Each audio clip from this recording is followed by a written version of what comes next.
The big question I get about penises in Greek art is, why are they so small? So, first of all, let me say that the penises in statuary, which is what most people are looking at, aren't necessarily that small. They're probably a little smaller than average real-life penises.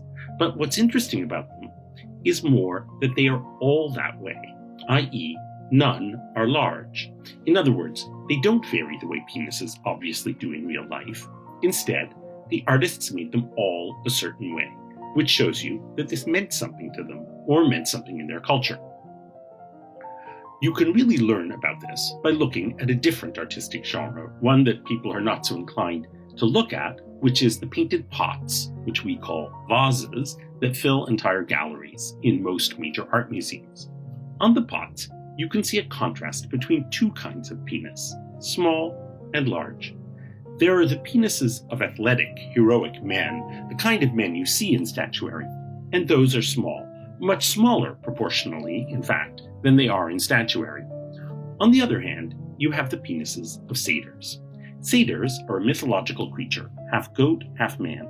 They are generally wild and drunken and engage in shameful behaviors, like public masturbation. And they have big penises. And there's another contrast, because the heroic men don't have erections, even in sex scenes on the whole, whereas satyrs almost always have big erections.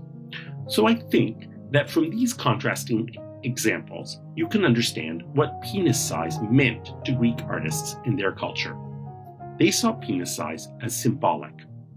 A small, non-erect penis was typical of a hero. It represented self-control, which was a key aspect of their ideal of masculinity. And they contrasted that with these crazy wild creatures who did shameful things and had big, erect penises. Now, of course, it isn't true that penis size correlates with character in ancient Greece or any culture, but that's pretty clearly the way they saw it.